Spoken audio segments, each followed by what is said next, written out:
ആദർശിക ശരിക്കും ലൈഫിൽ ഏറ്റവും കൂടുതൽ മിസ് ചെയ്യുന്നവര്? ഒരുപാട് പേരുണ്ട്.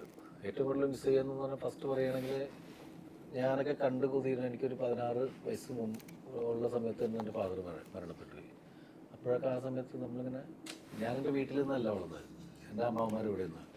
അപ്പോൾ ഏറ്റവും ചെറിയ പ്രായം തൊട്ട് വല്ലപ്പോഴും എൻ്റെ ഫാദറിനെ വല്ല സാറ്റർഡേ സൺഡേ ഒക്കെ വീട്ടിലേക്ക് ഇങ്ങനെ പോകുമ്പോൾ ജസ്റ്റ് പോലെ പോയി കണ്ടു ഇങ്ങനെ. അപ്പോൾ അങ്ങനെ നമ്മൾ അങ്ങനെ ഒരു ഇഷ്ടം നമുക്ക് കിട്ടാനും ഇപ്പോൾ എനിക്ക് ഓർമ്മയുള്ളത് വെച്ചിട്ടുണ്ടെങ്കിൽ എൻ്റെ ഫാദറിനെ ഭയങ്കര പ്രകടമായിട്ട് ഇങ്ങനെ ഇത് ചെയ്യുന്ന ആളല്ലായിരുന്നു.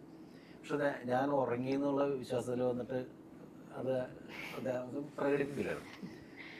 അപ്പോൾ പക്ഷെ അതുകൊണ്ടായിരിക്കും ഞാൻ ഭയങ്കരമായിട്ട് എക്സ്പ്രസ് ചെയ്യുന്നത്. കാരണം എൻ്റെ മക്കളുടെ ഭയങ്കര ഇതാവും. എനിക്ക് കിട്ടിയൊരു ഭാഗ്യം ഞാൻ പറഞ്ഞിട്ടെ, അത് ലൈഫിൽ കിട്ടിയ ഏറ്റവും വലിയ അവാർഡ് എന്ന് പറയുന്ന സാധനം കിട്ടിയത് എൻ്റെ മകളുടെ അടുത്ത്. അവള് കല്യാണം കാര്യങ്ങളൊക്കെ വന്ന സമയത്ത് ചോദിച്ചു, മോൾക്ക് എങ്ങനത്തെ ആളെയാണ് വേണ്ടത്. അപ്പോൾ അവൾ ഫസ്റ്റ് എൻ്റെ വൈഫിൻ്റെ അടുത്ത് പറഞ്ഞ പാപ്പീനെ പോലത്തെ ഒരാളാണ്.